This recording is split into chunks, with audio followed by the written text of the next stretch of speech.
Hello, and welcome to the Book Gallery, a series of conversations with writers and scholars of imagination and erudition. I'm your host, Luke Sheahan, editor of the University Bookman. Founded by Russell Kirk, the University Bookman redeems the time by identifying and discussing books that diagnose the modern age and support a renewal of culture and the common good. Today's episode is sponsored by the Russell Kirk Center for Cultural Renewal. And some of you might know, Russell Kirk corresponded with Archduke Otto von Habsburg for decades. In his memoirs, Kirk wrote glowingly about an essay he published by the Archduke. We will have a lot more to say on that shortly. Today, we are joined by Otto von Habsburg's nephew, Eduard Habsburg, Archduke of Austria and Hungary's ambassador to the Holy See and the Sovereign Military Order of Malta. I am also joined by David Bonagura, religion editor of the University Bookman. Today, we'll be discussing Ambassador Habsburg's new book, The Habsburg Way. Ambassador, thank you for joining us. David, thank you very much for having me on your show. Thank you, Luke. Thank you, Dr. Habsburg, for being with us. I'd like to begin talking about your book, which the subtitle, 7 Rules for Living in Turbulent Times. That, looking at the 7 rules, they are not so much political, but they are moral and religious at their core. Now, you come from from a political family. What do you think that morality and religion, why are they more important for society than politics? I think that religion and morals are at the basis. I, for instance, profoundly believe that if you don't have faith in a society, you won't be able to maintain conservative values for a long time. It just doesn't work. So, and the Habsburgs, being a helplessly Catholic family since many, many, many centuries, this came automatically to me. It's also, I think, the elements that I speak about in my book that are, as you correctly said, strongly moral and religious, are perhaps many of the elements that I see missing in our society today. So perhaps that's why I speak a bit longer about them. And they are the things that make my family special. When I was asked to speak about my family, I talk about this in the book.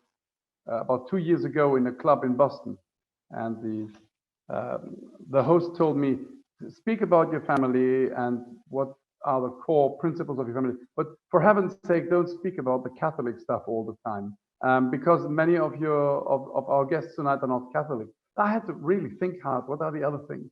And that's a bit how I came up with the list with those 7 points. Russell Kirk said more than once that political problems at root are moral and religious problems. So you certainly give us a way to approach current political issues from a broader perspective. Now, in your first rule, get married and have lots of children, that rule puts family as the first point for a happy and a fruitful life. You even call your book a love letter to my family. The family as an institution has been suffering in the West for decades. Young people are less and less likely to marry and have children.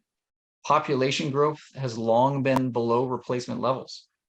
Your family in its millennium-long history has had so many successes and also so many failures, all of which have been on display for the whole world to see. What do you and your family members profiled in your book say to those who fear that family life is burdensome or constraining? Well, I'm in the lucky position to be able to speak from my own experience. I'm happily married since 28 years. We have 6 children. I have a first grandchild, and I can just say, for yourself, for your spouse, the greatest gift you can give to each other are lots of children. The greatest gift you can give to the children amongst each other are lots of siblings.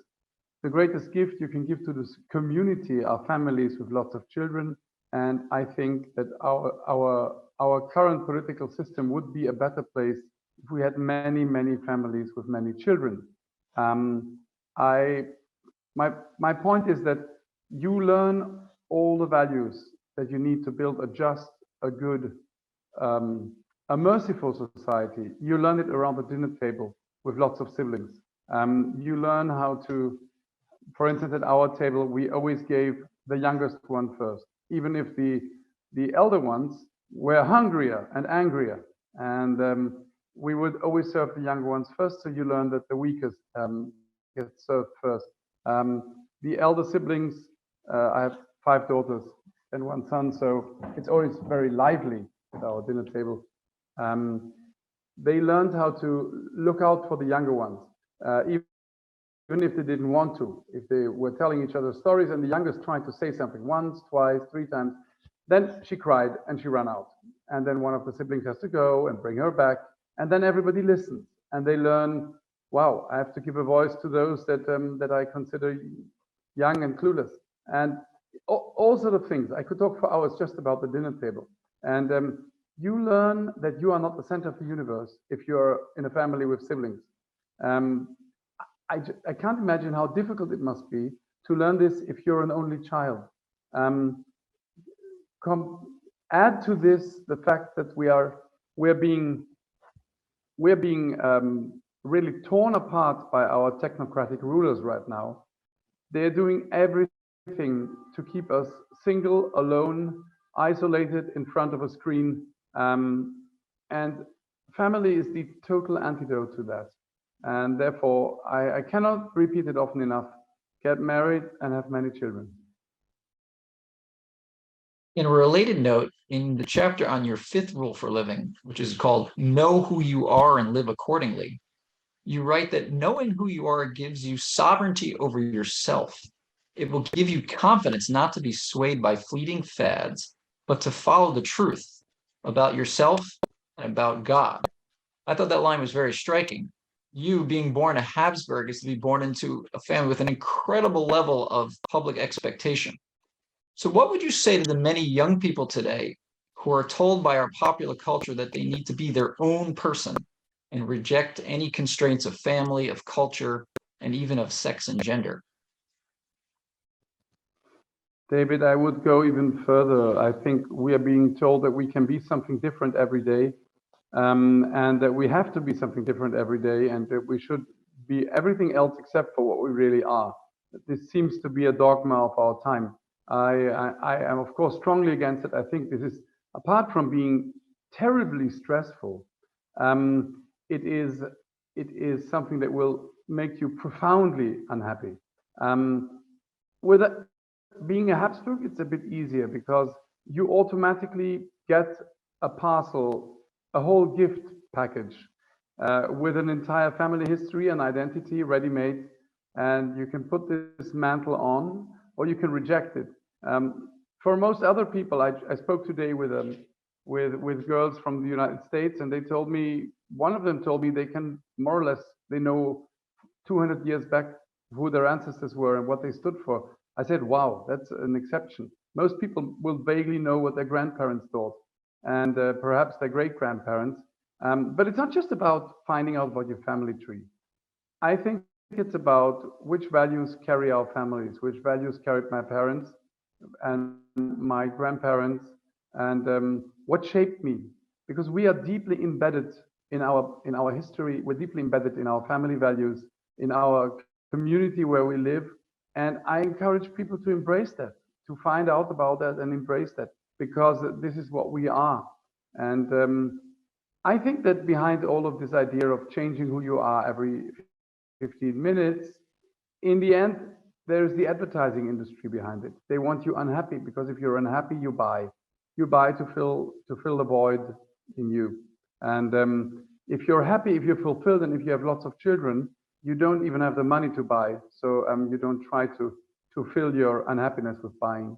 So yeah, all of that goes together. But I totally agree with what you say, David. In all the chapters in your book, you profile members of your family who exemplify one of the 7 rules. The final person mentioned for emulation is the one Luke mentioned in our introduction, your uncle Otto von Habsburg, who was the heir to the throne of Austro-Hungary, who never ruled. He lived a tremendously long life. He was born in 1912, saw his father crowned Emperor of Austria and King of Hungary in 1916, and he died in the year 2011. He's been called the first citizen of Europe, the first layman of the Catholic world, and even the first conservative of the 21st century. What can contemporary readers learn from Otto's life and career? Well, I could talk about Otto for hours because not only I was lucky enough to get to know him and to have many conversations with him, he was a towering example for our family. He was an example how to adapt your values to the times you live in and not live in the past. Very, very strong. And the motto you just quoted to me, know who you are and live accordingly. He usually quoted something. I will first say it in German, then I will translate it, and I will try to say it with his voice because he had a very special way of saying it. He always said, "Wer nicht weiß, woher er kommt, weiß nicht, wohin er geht, weil er nicht weiß, wo er steht, meine lieben Freunde."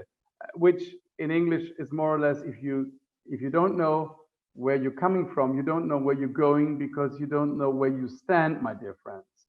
And I mean, many of the 7 rules I put into my book are inspired by what he said, from conversations, by what he wrote. I mean, I wrote the things in a bit more catchy and fun way, but lots of it is Otto's thought. Otto's thought, his son Karl's thought, and the thought of many of my ancestors. Otto was really a towering giant. He was something quite extraordinary. He could have moped for all of his life of never having attained the throne of Austria-Hungary. He could have done that. But if you read his biography, you meet a man who was present in all the hot moments of the 20th century. Before, during, and after the Second World War, during the Cold War, popping to and fro between the United States, between the Allies, between the resistance in Austria, later on being one of the architects of the European Union and being a parliamentarian that always asked for a few seats to be left empty in the European Parliament to symbolize the countries of Central and Eastern Europe that one day will join. Very prophetic. And I remember when he always said that, I was young. We were convinced that the Iron Curtain would never fall. You couldn't imagine no Iron Curtain. You couldn't imagine the next Soviet division not being away 1 hour or 2 hours from where you lived. And then the Iron Curtain fell. And the Central and Eastern European countries joined the European Union. Not always to the joy of the current European Union, I have to say. But it happened. And through all of this, there was an incredible sense of humor, a deep Catholic faith, a very clear vision up to the very end. And he shaped all of us very, very strongly. So he's an extraordinary Habsburg. You're right. Usually the people say that the last Habsburg I speak in my book about is Blessed Emperor Karl, because all my very Catholic readers like him a lot. And not only them, also my Twitter followers who voted him the most popular Habsburg in a Habsburg Twitter championship a few weeks ago. But you are absolutely right. The big figure that that shaped the 20th century, that was Otto. That was Otto. I'd like to ask you in a minute about what Otto wrote in the Modern Age, a quarterly review of conservative ideas founded by Russell Kirk. But first, could you tell our audience Otto's role in opposing Hitler? Long before World War II got started, he was one of the first ones to realize what Hitler was up to and do everything he could to try to stop it. Could you tell our audience a little bit about that, please? Well, I can just tell you that Hitler hated Otto very, very much. He hated the Habsburgs and everything the Habsburgs stood for. He hated the idea of a living together of different races, nationalities under one common idea with respect for everyone and for every religion. He hated that. He hated all of that. He hated it so much that he called the when he took Austria back and added it to Germany, the Anschluss, he called it Unternehmen Otto. And in fact, Otto had to flee through Europe with his mother and his siblings from the advancing German troops. And in fact, at some point, and he writes about that in his memoirs in several points. Hitler tried to win him over when he was in Berlin through a member of the Hohenzollern family. He reached out to him and he tried to organize a meeting to win him over, because he was also aware that there were ideas in Austria around Schuschnigg and others to at least talk about the possibility of reintroducing the monarchy. All of that was the last thing that Hitler wanted. So he was the enemy for Otto was the enemy for him, and Otto saw through him very clearly from the beginning. He was a brilliant political mind, brilliant intellectual. What totally surprised me when I read the article that you sent to me is the amount of people Otto was in constant intellectual exchange. From atheists via Jewish rabbis to communists to Catholics to priests to bishops to American politicians, and everybody was a partner for dialogue. So someone with such a brain must, just like Churchill did, understand at once where Hitler was coming from and where he was going. Now, in modern age, in 1958, Otto wrote a piece called The Divine Right of Minorities. And as Luke mentioned, Russell Kirk in his memoirs called that essay the best one he published in his years as editor of Modern Age. In that essay, Otto writes the following: without admitting the existence of God, there can be no admission of human rights, since any right has to derive from a higher source. It would be destructive of society to say that human rights have their final origin in the individual. As soon as we admit that human rights are dependent on a majority decision, that very moment we deny their existence. Now, in your book, given your second rule, be Catholic and practice your faith, why is this statement from Otto from so many years ago so prescient and so important today? Well, David, as I told you, I read this article this morning for the first time, and I didn't even get through all of it. That passage shocked me, because most people talk about human rights, but they all think that human rights are a given that everybody agrees upon. And yesterday evening, I was in a conversation at an ambassador's dinner, and I said, "What if the majority decides to persecute Jews? How do you want to implement human rights then?" No, human rights can never be dependent upon majority. The idea that majority decision decides upon right and wrong is a very dangerous one. And we, of course, have thrown out of the window the idea that above all human rights, there is a God who gave these rights. Through also, of course, the Christian faith. I mean, what we call human rights now are a result of nearly 2 millennia of Christian faith in Europe, and have developed out of this. But I was really shocked to read this, because it's what I just told you at the beginning of the conversation. You know, when people ask me about Hungary and Poland being places of hope in Europe, places where values are still being lived, and I always say this will only work if the population is devoutly Catholic. Values, conservative values, don't exist in a vacuum. If they're not built upon a strong Christian faith, they will go away. They will blow away. The pressure, for instance, of YouTube and TikTok and Instagram on the young generation is so strong. If you don't have a strong, lived, devout Catholic faith to build upon, it will blow away in the wind. And that's why I totally agree with what Otto said. Without faith, you don't have human rights. Now, on that note, you write how it's important for rulers and leaders to live their faith in a visible way. How exactly should politicians and other public members of society go about doing that? In the United States here, we have lots of phobias of the idea of having American politicians showing their faith in public. Well, as I write in my book, I prefer to know what somebody believes. If I know that somebody is a devout Catholic or a devout Calvinist, I know which set of values I can expect from this person. I also know that this is probably someone who knows that he will have to render accountability to God one day for what he or she did during the political life. And as the Habsburg rulers were very much aware that how they ruled would one day be judged by God after they die. And that was one of the many elements that kept them humble and terrified for their soul, for eternity.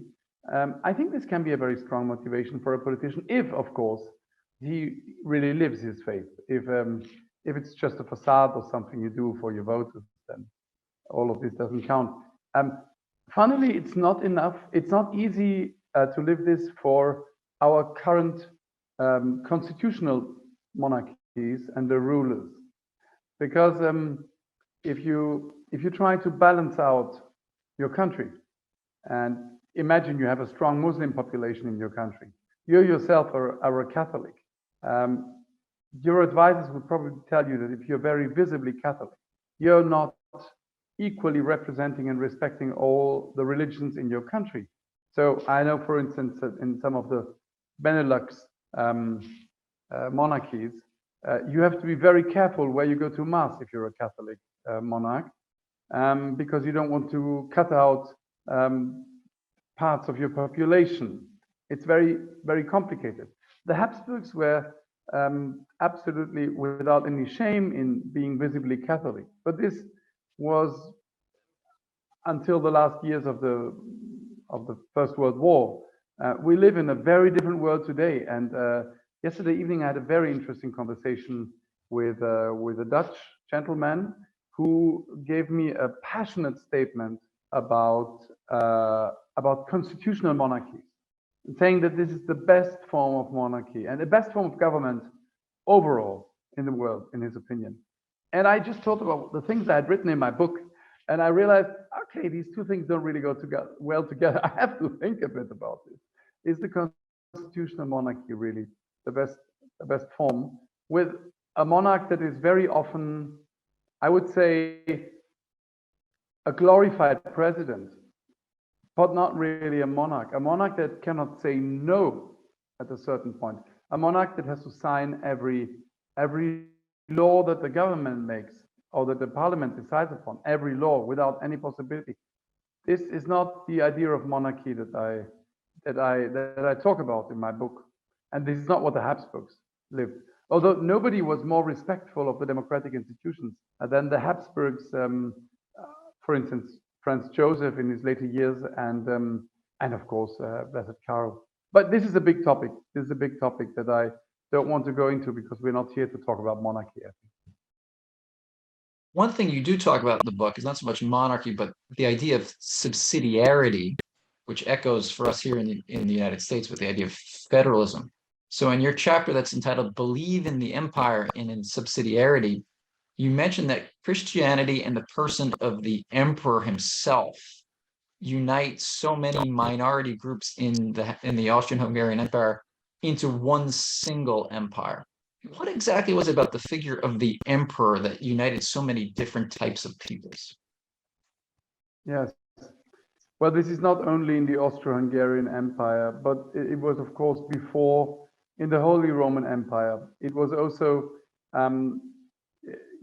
Charles V already writes to his son when he says an emperor has to respect every single nation, every single language, every single law, every single right of his different subjects in different countries. And this is so against every idea that we have about rulers of the past. Our ideas are mostly through propaganda. It's power hungry, people suppressing other people. And what you have here is an emperor who is the first lawgiver. He is the supreme judge, and he tries to be incredibly just. And somebody who also has the richness of his ancestors to look to. How did they deal with the problems that I'm facing now? And the knowledge in every moment of his life that his son or his daughter who will take over the throne one day will have to deal with the fallout of what I decide now. And this is the strongest antidote against populist or decisions of the moment. A monarch has to have a long view, and most of all, he has to respect every. I think it was Leopold II who wrote to his Hungarian subjects. He said, "I am your emperor, but if I ever cut your rights," it wasn't Leopold, it was Ferdinand. It was Ferdinand II who said, "If I ever cut your rights, I give you the right to stand up in arms against me." So this is very strong words. And whenever the Habsburgs lived this idea of subsidiarity, their empire went well. Whenever they went against it, say under Joseph II, say after the 1848 revolution, when Franz Joseph clamped down in a very, very hard way, those were difficult times in the empire. And I think there is a lesson in this to be learned for our world today. I would say for the European Union, very strongly. They have subsidiarity in Article 5 of the founding document. But perhaps they understand it a bit differently nowadays than when it was founded. They don't have this Habsburg approach, I think. And of course, the United States, what you probably in the States would call federalism, the idea that you are United States, you're not one country that is totally the same everywhere, but you have United States. You're built from the basis upwards, and therefore the single state still has a strong power vis-a-vis to the federal level. And so that's one of the reasons I wrote this book, is also because I discovered certain similarities between some ideas of the Habsburgs and the Holy Roman Empire and some ideas of the United States, which you wouldn't expect. It's rather surprising. One of the memorable lines that you quote from your ruling ancestors is from Franz Joseph, who in 1907 said to Teddy Roosevelt, who was kind of curious about this whole monarchy thing, he said, "Well, so what do you do with this monarchy thing?" And Franz Joseph replied, "My job is to save my people from their politicians." Yes, that's a very good line. It's in fact, I had this conversation yesterday evening with this Dutch gentleman who said a king can never veto something that the parliament does. That's why the constitution. And I said, what if the parliament decides something bad, something really bad? Then the king should be able to say stop, because he has to protect his people from their politicians, as Franz Joseph said. And he said, no, the constitution stops parliament from doing bad things. Yeah, I'm not so sure. So yes, that scene was especially funny because I read the articles when Roosevelt visited Europe, and the atmosphere in American newspapers was us, young America, going over there and showing those dusty old monarchies how to do real politics. So the tone of what he said to Franz Joseph apparently was, we have parliaments, we have parties, we have governments. What exactly is your job? What do we need you for? And then he apparently said this very wise thing: my job is to protect my people from their politicians. And you might say a good president should be able to do that, but a president is very often part of a party, and he has to think about re-election, and a king doesn't have to do this, or a queen, and that's the great thing that we can learn from the past. In keeping with that theme of protecting peoples, Otto's essay that we mentioned before is The Divine Right of Minorities. And he writes in the essay that, quote, "The test of a truly Christian, freedom-loving state is not the rule of the majority, but the defense that state gives to the rights of minorities," end of quote. Yeah. Now, how exactly did the Habsburgs in their long history go about respecting the rights of all these different peoples and still keeping the unity of the empire together? That's the great question. That's the $100 million question. And I think differently in every time period. Sometimes clamping down a bit harder and centralizing a bit more. sometimes really giving more freedom. But the emperor, as I told you, was always looking towards his death, and he knew that God would ask very hard questions of him. And one of them is, were you really the father of your people? Were you really there for the weakest? Were you, as I told you before, around the dinner table? Did you feed the youngest child first? Did you look out for the minorities? And did you look out for those who weren't well? Franz Joseph, for instance, once a week, you could simply go in audience to him. You could queue up and then you could speak to the emperor. Joseph II, whom I don't love very much, but he had a few very good sides. And one of them is that he probably met nearly every citizen of his realms, because he traveled around so much and he tried to meet as many people as possible, listen to their plight, understand what. I don't think I paint a very rosy picture of the Habsburgs. Yes, I do, of course, because I'm partial, because I'm a Habsburg. But I think they really tried. I think they really, really tried. I write a few stories in my book about mostly the enlightened generations from the beginning of the 19th century on, the children of Leopold II, who tried everything to make the life of the subjects of the empire better, to educate, to raise the level of life. So I think the Habsburgs really did that, and they mostly, it's a family that mostly enlarged their properties through marriage, rarely through battle, rarely through intrigues, no assassinations as far as I know. It's quite a nice family. So yeah, I think I can stand for saying they really tried. Now, in America, we hear the media constantly lament that as a nation, we are so divided. Now, we don't have an emperor and to unite us, as you mentioned, we are a tradition of states united. What is it that here in America, what can we find to help mount these divisions and work together for the common good in this part of the 21st century? Well, first of all, divisions are not automatically something bad. If there is one group of people that tries to implement very strongly ideological ideas that go against our beliefs, we are supposed to stand up against that. And there is going to be noise. It's like that. Right now in the Catholic Church, we see a bit of division. There are different ideas clashing together. And some of that is good. Some of that is good. You don't want to have a cemetery where nobody is entitled to say anything, in order that we get well along with each other. But what I think in the States is, I wouldn't expect unity to come from above. I think that the great gift of your nation, the great myth you're built upon, is, as I said, the grassroots thing. Is the strength and the power of each state.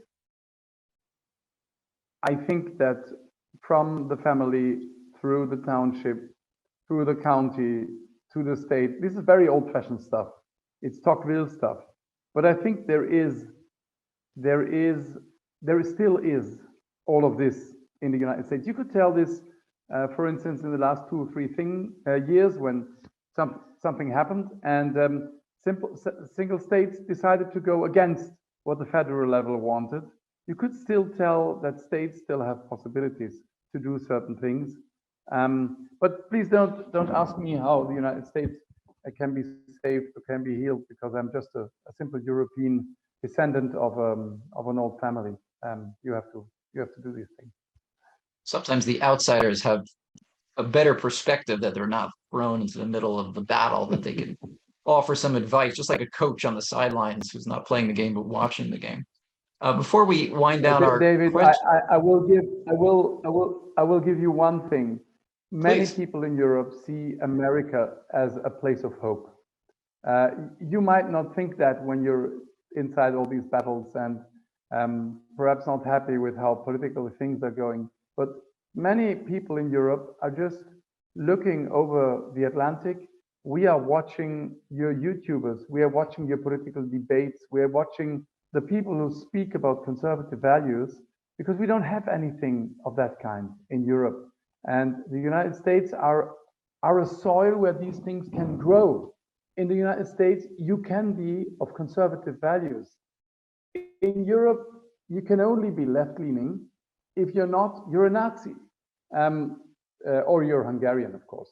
But what I'm saying is the United States are really a place of hope, a place of light for many, for us in Europe. Thank you for that. If any of our audience members would like to type a question for Dr. Habsburg in the chat box, please feel free to do so. One other aspect about your book that's very striking is the tradition of formalities and court protocols that you say aren't just things that are done, but they help shape your family and they help shape the monarchy and the nation, the empire. What would you say to people today who think the pomp and circumstances of celebrating holidays and social norms, even all the events and the trappings that went into the funeral for Queen Elizabeth and then the coronation of King Charles III most recently, what do you say to those people who think those are wasteful or those are unnecessary expenditures? First of all, I would tell them I thought like you a few years ago. I was firmly in the 20th and then in the 21st century, and I thought this is all old stuff. I have to say I came a long way. What really impressed me were a few experiences I had. One of them was being present at the funerals of Empress Zita and Otto von Habsburg years ago. The other thing was working as a diplomat at the Holy See. Most people don't know that, but the protocol of the Holy See is one of the last places where the Spanish courtly protocol of the Habsburgs has survived. It's a watered down version, it's a simpler version, but it is still a descendant of the Spanish Habsburg ceremony. And I learned how much we need protocol, how much we need these rituals. We need this very, very much. One of the strongest thing about protocol, I can see this when the Pope meets somebody, or when the Pope is together with ambassadors, or when the Secretary of State of the Vatican is together with ambassadors. Protocol creates an even field for everybody to play on. If we wouldn't have protocol, the strong would subdue the weak, full stop. Protocol creates a space where people can communicate and encounter, where states can dialogue and can find solutions. So this is something I learned here, and it was a surprise for me how incredibly important protocol is. And from that, I began to think about the importance of funerals, about the importance of ritual. When you saw people queuing for hours, for 10 hours, for 12 hours, for 17 hours, to stand 10 seconds in front of the coffin of Queen Elizabeth of England, where an entire nation participated in a ritual to express their feelings. I think that was a strong thing, and I think that nearly all of the world watched this funeral because people are touched, not just by this great woman, but also by the ritual around it. We feel that this is something that belongs to us, although we are being told that this is absolute pompous bull. I'm not going to say it. You should throw away, and as I said, change who you are every 5 minutes, and then you'll be happy. One final point before we turn it over to the questions from the audience. You just mentioned the funeral of Otto von Habsburg, which is available for all of us to watch on YouTube. And that's how you end your book, on dying well. Could you describe the Habsburg knocking rituals, it's sometimes called, and compare it to that of the Queen Elizabeth funeral? Because I think it's a fascinating comparison and understand of its monarchy self-understanding there. Yes, it's absolutely. I watched as I think 2/3 of humanity watched the funeral of Queen Elizabeth, as far as I understand it. And I remember that at the end there was this single trumpet playing the salute while her coffin was being lowered into the crypt. And while this happened, they read out all her titles. And I just thought, we Habsburgs just did it so much better. Sorry Sorry, I have to say how it is. And I had to think of the knocking rituals of the Habsburg. And this is a beautiful ceremony. I was present when Otto von Habsburg's coffin was carried to the Kapuzinergruft, which is there's a church in the center of Vienna, and just beside it there's a door. And there a steep stair goes down into the crypt where all the Habsburgs have been buried since centuries, and all the rulers and many family members. And arriving at the door, the master of ceremony knocks 3 times, and a voice from inside asks, "Who is there?" And he answers, "Otto, heir to the throne of Austria, king of Hungary, king of Croatia," and then a long list of titles of the heir of the Habsburg family. And the voice from inside says, "We don't know him." And then he knocks again, and at the question, "Who is there?" he lists all the achievements of the emperor. And again, the voice says, "We don't know him." And the 3rd time knocking, the master of ceremony just answers, "Otto, a poor sinful man."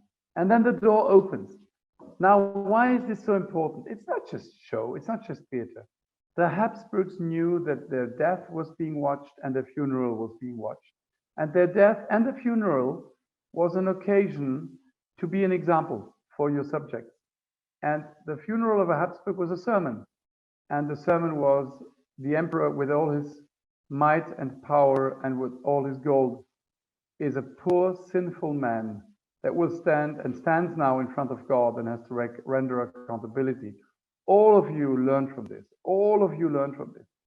And all of this is beautifully symbolized in this one strong ritual that the Habsburgs had and still have. And I mean, I suppose one day Blessed Emperor Karl perhaps might come back to Vienna from Madeira, where he's buried right now, and we might hear this ritual once again. Very good. Luke, are there any questions from the audience that you'd like to read for the ambassador? Oh, Luke, you're still on mute. Luke, your microphone. There we go. We do have some questions. I don't know that I can get to them all, but we have some very good ones over here. So this one is from Mark Wheat. He gives his bio here. He's the chair of the history committee of the Society of the Cincinnati, which is one of our ancestral societies over here, going back to the officers of the War for Independence. And his question is, you spoke of meeting young Americans who knew their family history for the last 200 years. What would you hope for them to learn from their deep roots and how it might benefit their families in the future?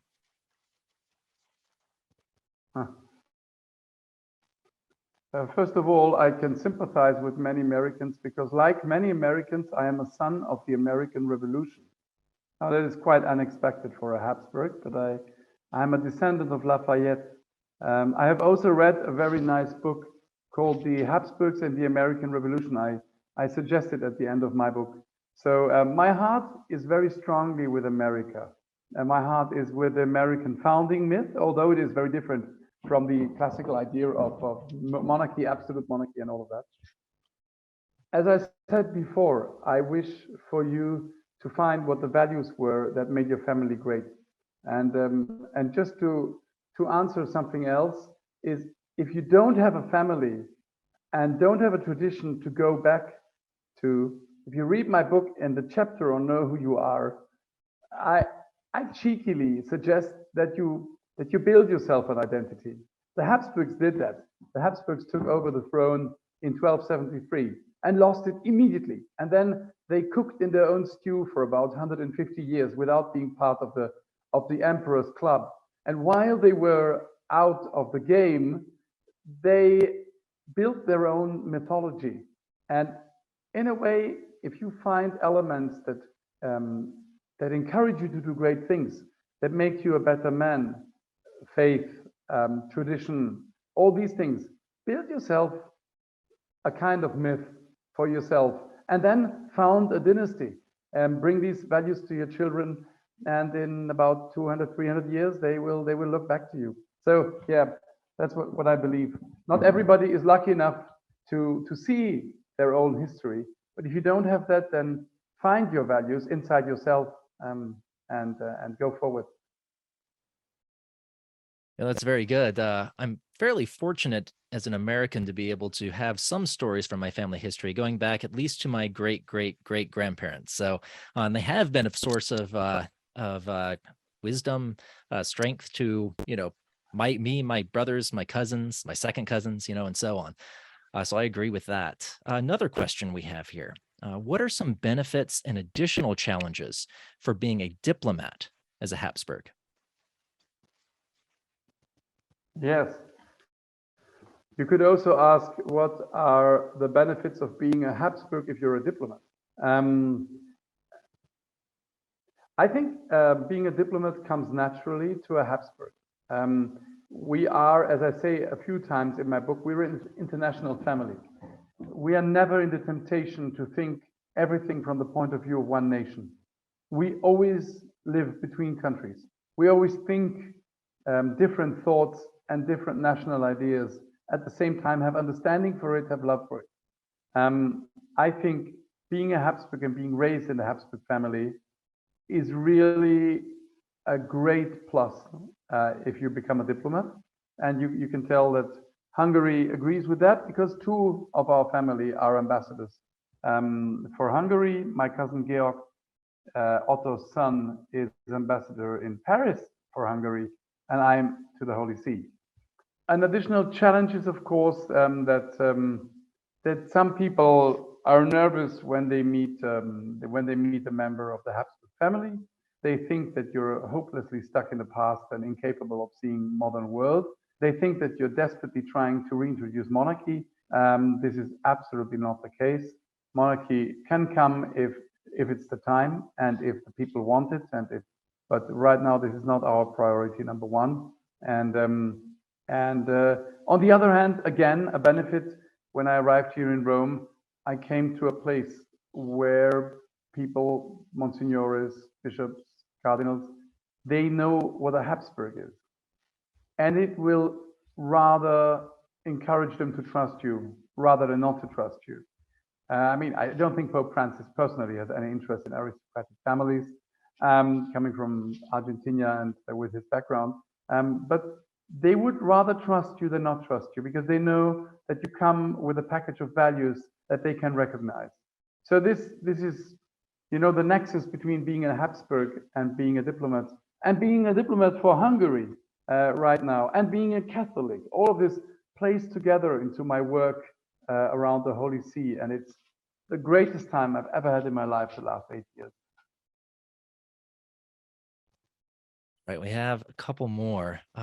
Would Ambassador Habsburg comment on the currency of civility and social discourse, generally in co-creating policy solutions, in diplomatic terms, but also in terms of civil society? You have to explain that question to me. I'm probably not intelligent enough to understand it. Are you asking about the way people are talking to each other and communicating with each other and are having a discourse in politics and in society? Yes. I think this question's getting at the importance of civility as a value, and how that can contribute to policy. This is a major topic for me, and for me, I see it mostly on Twitter. Diplomats are civil anyway. When I meet other diplomats, you talk to each other very civilly, except in very extreme situations.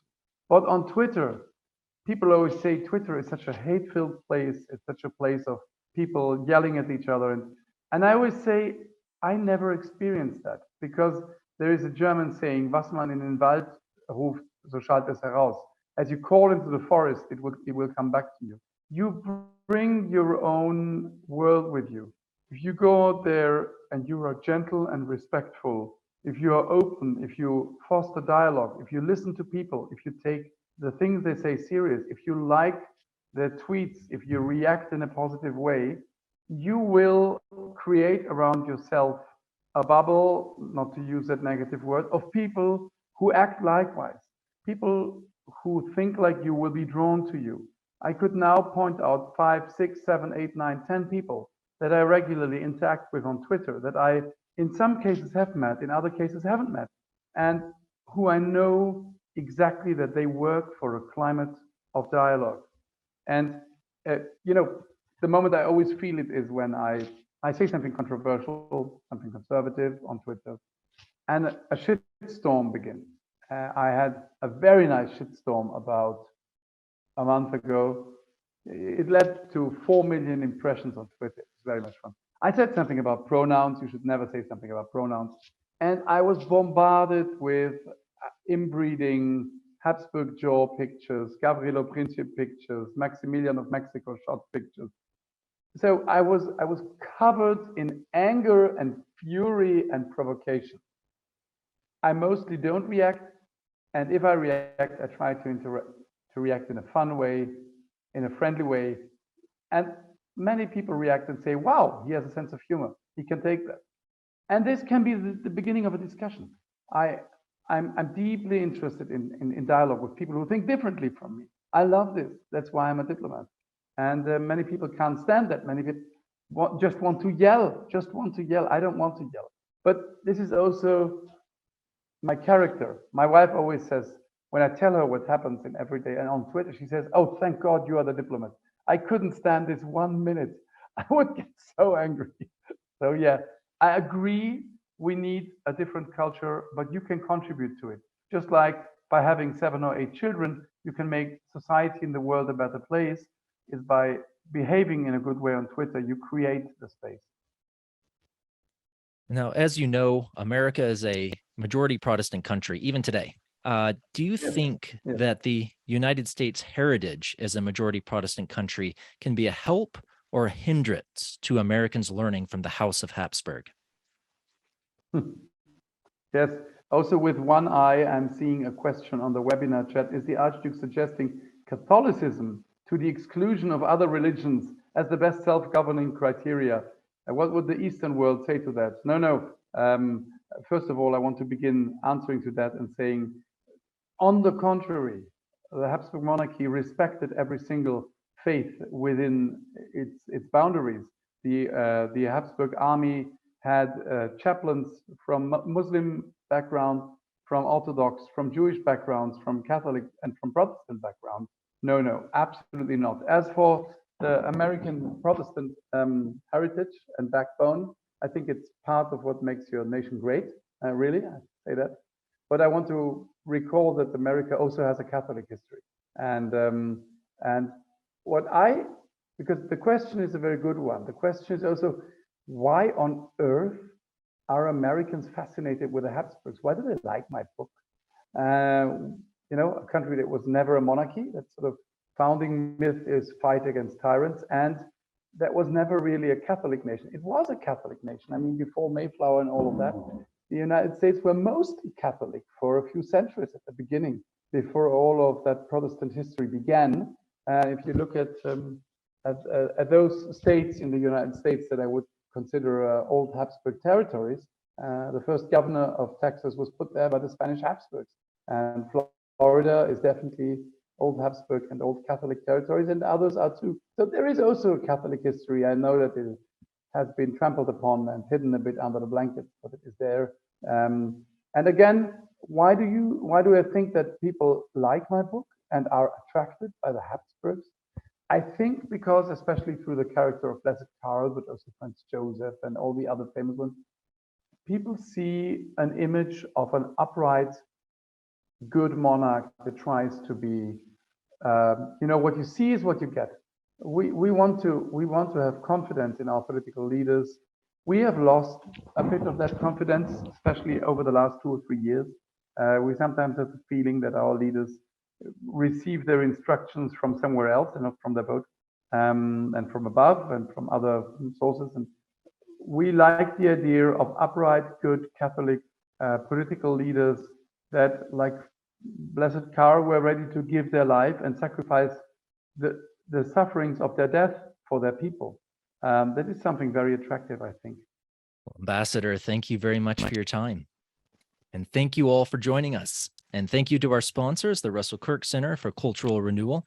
Please visit kirkcenter.org to learn more about the Kirk Center. You can support the Kirk Center and the work of the University Bookman through the Kirk Center website at kirkcenter.org/donate. Go to kirkcenter.org/permanent-things to sign up for the Kirk Center website. Next time on the Book Gallery, we will discuss a new book arguing that America owes much of its constitutional heritage to the Christian and classical worlds, especially the natural law tradition. I'll see you then.